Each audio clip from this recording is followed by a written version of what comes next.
Hello everyone, आज हम लोग आए हैं दरभंगा के आईटी पार्क में, जो कि लहरियासराय के रामनगर में स्थित है।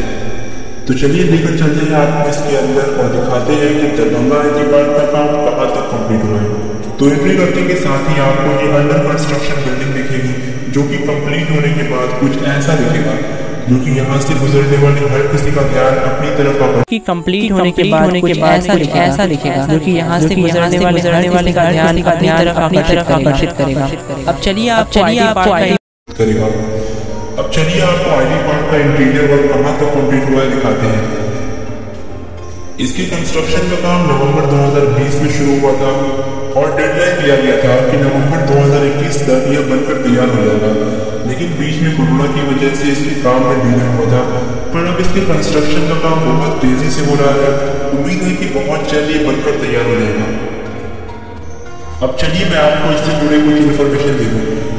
तो सबसे पहले तो आप ये जान लें कि आईटी पार्क होता क्या है। आईटी पार्क एक ऐसी जगह होती है जहाँ पर कई सारी आईटी कंपनियां एक साथ काम करती हैं। आईटी कंपनियों के काम में कंप्यूटर टेक्नोलॉजी और इंफॉर्मेशन टेक्नोलॉजी से जुड़े काम होते हैं, और इन कंपनियों को सॉफ्टवेयर कंपनी भी कहा जाता है। For example, Infosys technologies, Tata consultancy service, tech Mahindra, HCL technologies और विप्रो, ये सारी आईटी कंपनियां हैं जो कंप्यूटर टेक्नोलॉजी और इंफॉर्मेशन टेक्नोलॉजी से जुड़े काम कर रही हैं। अब आप मुझे कमेंट बॉक्स में ये बताइए कि किस शहर को इंडिया का आईटी हब कहा जाता है। चलिए अब हम जानते हैं कि आईटी पार्क के बनने से क्या फायदा है। दरभंगा आईटी पार्क बिहार का दूसरा बड़ा आईटी पार्क है, जो कि 9 करोड़ की लागत से बन रहा है।